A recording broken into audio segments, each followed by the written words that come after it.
மன்னருக்கு மன்னுதல் செங்கோன்மை அஃது இன்றேல் மன்னாவாம் மன்னர்க்கு ஒளி. What this simply means is righteous government gives permanence to kings. Without that, their fame will have no endurance. My dear fellow Indians, Vanakkam from Chennai. I'm here to share a very important detail with you. A case of violation of the fundamental right guaranteed under the Constitution of India. Right to freedom of expression and right to liberty have been curtailed in the case of a person by the name Maridhas, who is not just a YouTuber but a staunch nationalist. So I will narrate the entire incident. Please feel free to use this video in whichever way you deem fit, and also I have attached a petition in change.org demanding his immediate release by the public authorities in Tamil Nadu. So the case of Maridhas is very interesting. This particular person, Mr. Maridhas, is a staunch nationalist and he is against the policies of the ruling party in Tamil Nadu. Time and again he has exposed with adequate data about the various corruption as well as anti-Hindu angle taken by some parties in Tamil Nadu. This has not gone well with a number of left-leaning political parties in Tamil Nadu. So the moment this particular party, DMK, assumed power, they were looking for opportunities to prosecute him and put him behind the bars. In this particular case, what they have done is they have slapped sedition charges against Mr. Maridhas for a tweet which is allegedly anti-national. What the tweet roughly conveyed was, under the rule of DMK and another organization by the name DK, Tamil Nadu is becoming like a Kashmir, and also there are separatist tendencies that operate very freely within Tamil Nadu. This tweet was considered anti-national by somebody, a DMK IT wing functionary, who lodged a complaint with the police, and immediately roughly 100 policemen surrounded Maridhas's house and he was taken into custody. And this particular case reached the Madras High Court, Madurai bench of the Madras High Court, where Justice G.R. Swaminathan had quashed the FIR, saying that the various sections of the IPC under which he is booked do not apply in this particular case. In fact, there was a statement by the Honorable Learned Judge in this particular case that there is nothing anti-national in this. And in fact, the prosecution was trying to say that we have arrested him and we have taken custody of his laptop in direct violation of Article 21, right to privacy of the individual, stating that just because of this tweet, we want to examine if there is any nexus between the said person and anti-national forces. Whereas his only demand was India should stand united and fight separatist tendencies. So if this is the case, tomorrow anybody's liberty and privacy can be jeopardized by saying that we are just going to interrogate him for having put out a tweet which is against the ruling party. This is grave injustice. This is in complete violation of the fundamental rights guaranteed under the Constitution. And the Supreme Court, being the supreme protector of the fundamental rights of an individual, I humbly request them to take cognizance of this particular issue. After this FIR was quashed, he is still kept in custody under the garb of prosecuting him for various FIRs that were slapped on him in different places. If you guys notice, this is the similar modus operandi in the case of Arnab Goswami and also Subramanian Swamy. But the only difference you see is, in those two cases, the single charge was put by different individuals from different places in order to keep shuttling the accused. But in this particular case, different FIRs have been lodged on different grounds against the same individual with the idea of curtailing his liberty. Now, the subsequent charges that were framed against him is, one, for having spoken against Tablighi Jamaat. Saudi Arabia has openly declared Tablighi Jamaat as a gateway to terrorism and banned the organization. So it was about the same organization Mr.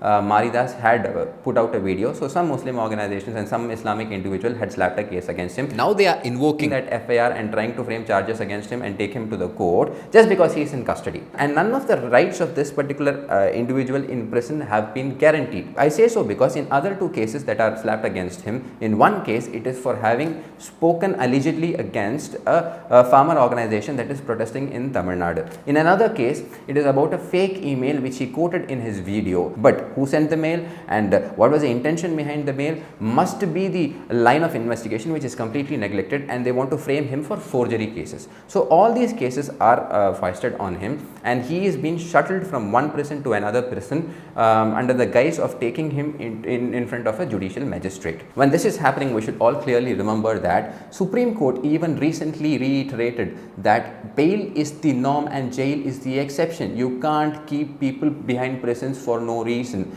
until there is judicial direction to take them into custody. So just giving remand of prisoners because the investigation officer or the investigation agency has asked for it is in gross violation of the fundamental rights of an individual.